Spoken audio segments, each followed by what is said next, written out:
कि सुनो सभी ध्यान लगा कर काने तुम्हें बतलाऊं और प्रकृति नामों की बिछुड़ी की मैं कथा तुम्हें समझाऊं।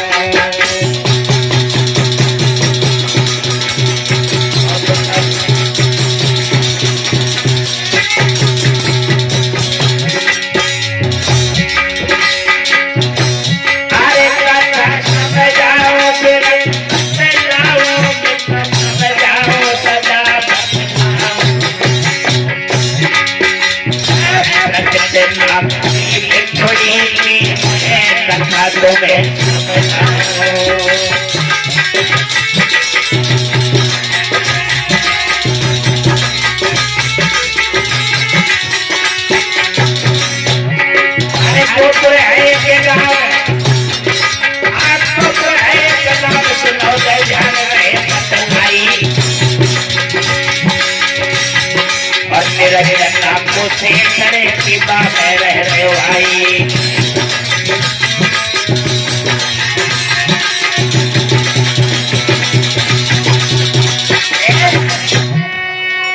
श्रावस्ती नगर में पहले तो श्रावस्ती भगवान के समय एक नगर था केवल, अब तो श्रावस्ती एक जिला है।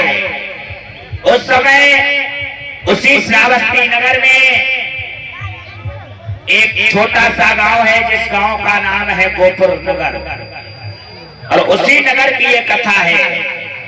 गोपुर नगर में एक निरंजन नाम के गृहपति रहते हैं। क्या नियम है उनका? वो एक व्रत रहते हैं। व्रत का अर्थ होता है नियम कि अरे श्रावस्ती नगर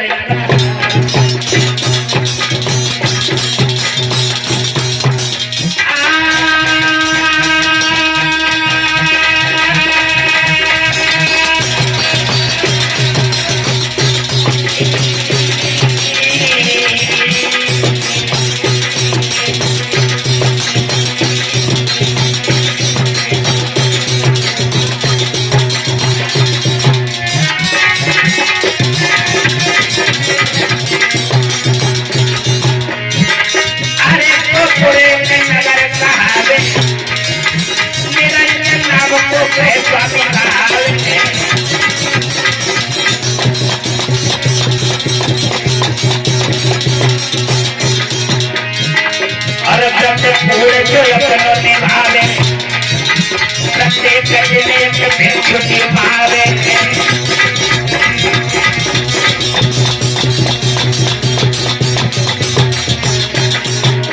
तेरी काया है गोलकारी उत्तम शरण, तेरी काया है गोलकारी उत्तम शरण।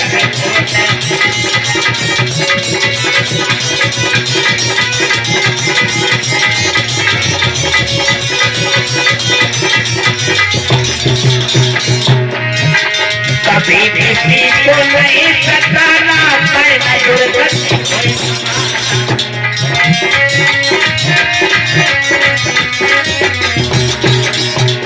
कभी किसी को नहीं सताना मैं भैया जीवन है अनमोल कारी उत्तम शरण।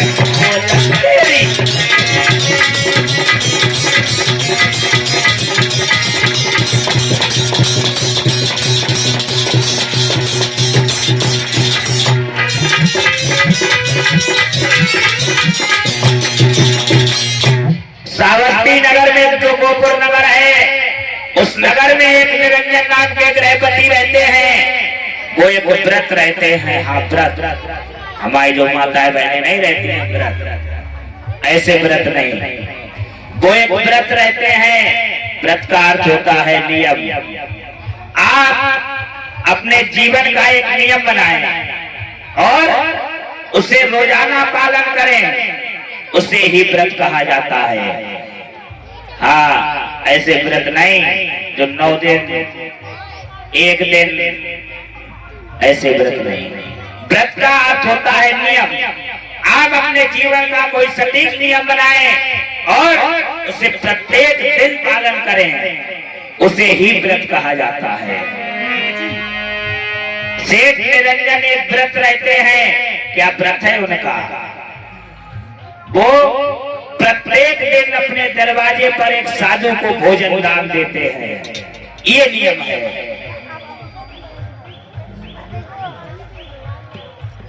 मेरे बंधुओं, धीरे धीरे समय गुजरने लगा है। एक दिन ऐसा हुआ कि निरंजन सेठ के घर पे कोई साधु नहीं पहुंचा।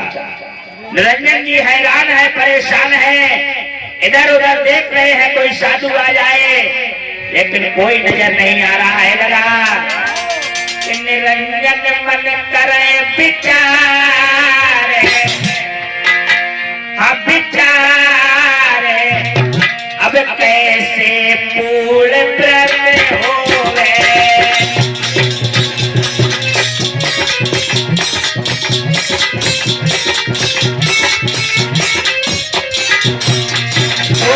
निरंजन कहीं मेरा व्रत खंडित ना हो जाए। निरंजन मन करे विचार, अब विचार अपने कैसे पूर्ण व्रत होवे।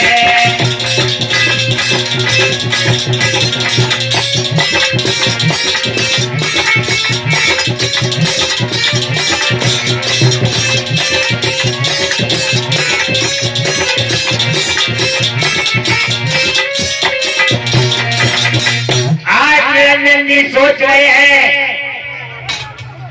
कोई साधु नजर में आ जाए, इससे मेरा व्रत खंडित ना हो।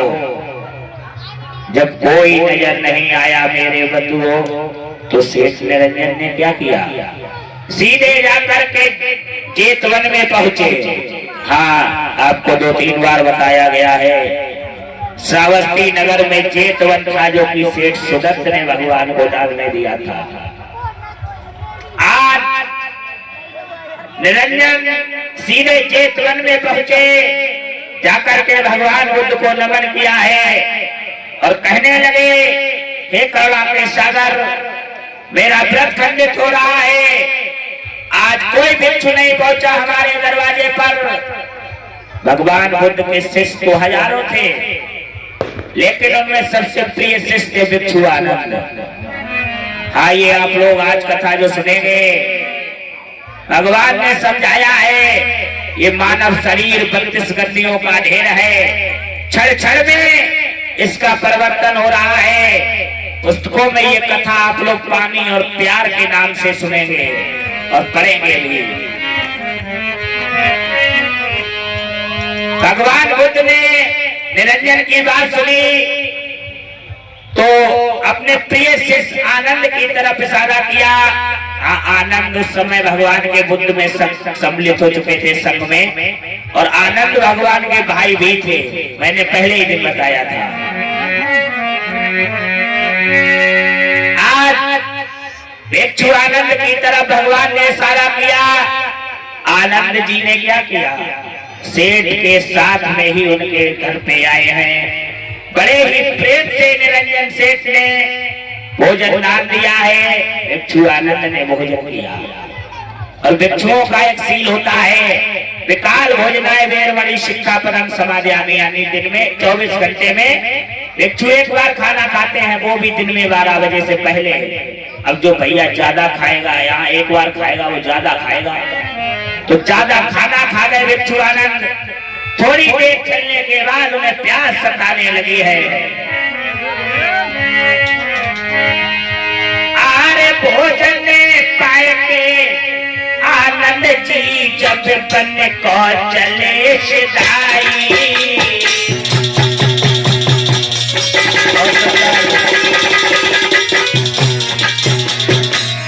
सकते हो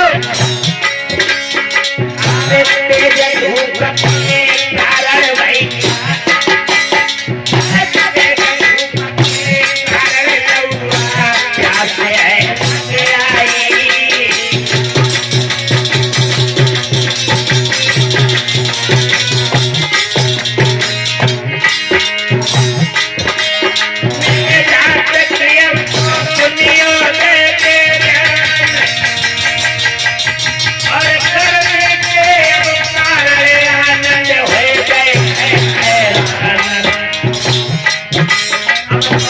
है चोर की लपट के नन्नत को बतानो चोर की लपट के।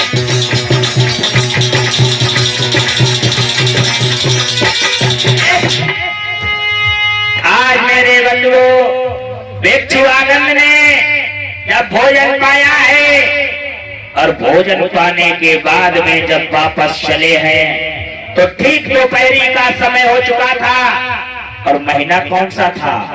हाँ, मई जून वाला यानी जेठ का महीना। और जेठ के महीने में मेरे बंधुओं पोखर तालाब इत्यादि सब सूख जाते हैं। भिक्षुआनंद जब वापस चले हैं उन्हें गर्मी की वजह से प्यास सताने लगी है, कहीं पानी नजर नहीं आ रहा है। विचार करने लगे हैं, लगता है आज हमारा आखिरी दिन आ गया है। हाँ, कहीं पानी नहीं है। आगे बढ़ते हुए जा रहे हैं तो क्या देखते हैं, एक बाग हरा भरा दिखाई दिया है। लला संजीव एक देखा सुंदर बाग, मन हर्षात किया नंद मन में, और वहां पे चल के देखूं भैया पानी मिल जाए छिन में।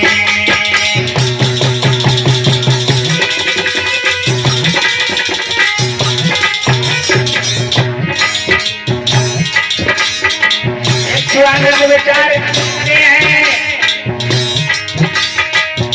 देखा सुंदर बाग मन मन में दिया चल देखो भैया पानी मिल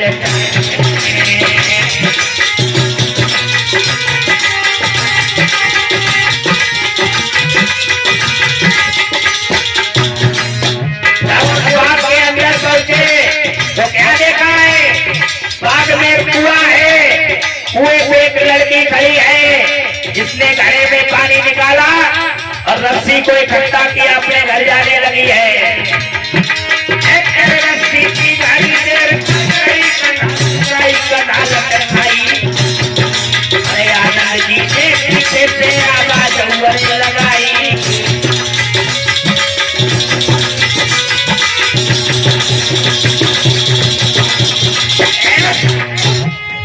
आज जब भिक्षुआनंद ने वो बाग देखा है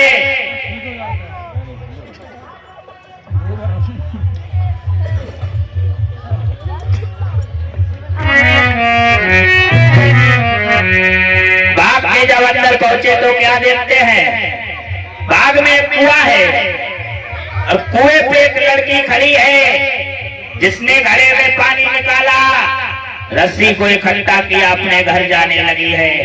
भिक्षुआनंद उस लड़की को आवाज देते, बेटी जरा खड़ी हो जाओ, लेकिन वो लड़की सुन नहीं रही है कि चल भाई पन घट से पन हरिया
रस्सी को इकट्ठा किया, अपने घर जाने लगी है। भिक्षुआनंद विचार करने लगे हैं, जय अकेलो सहारा है, चिल्लाने लगे हैं, बेटी जरा खड़ी हो जाओ। लेकिन वो लड़की सुन नहीं रही है। जब कई आवाजें लगाई है भिक्षुआनंद ने, तो लड़की ने विचार किया है, लगता है कोई चिल्ला रहा है कि आनंद की सुनी आवाज रे, वो लड़की पीछे निहारी।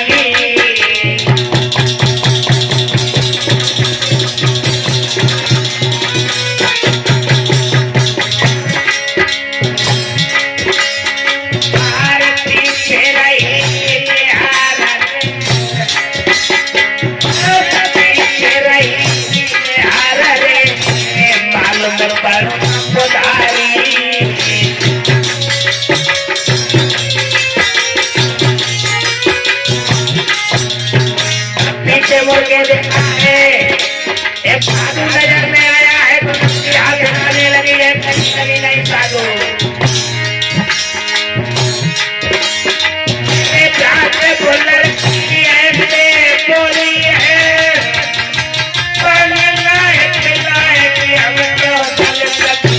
बोली है, साधु वापस चले जाओ। साधु प्रकृति मेरो नाम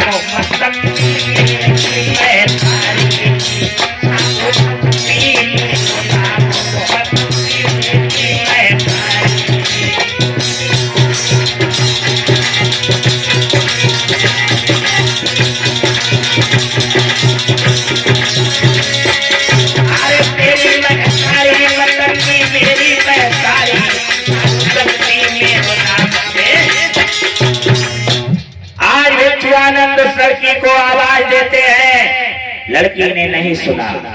जब काफी बार बुलाया है तो विचार करने लगी, लगता है कोई चिल्ला रहा है। पीछे मुड़कर देखा, एक साधु नजर में आया है।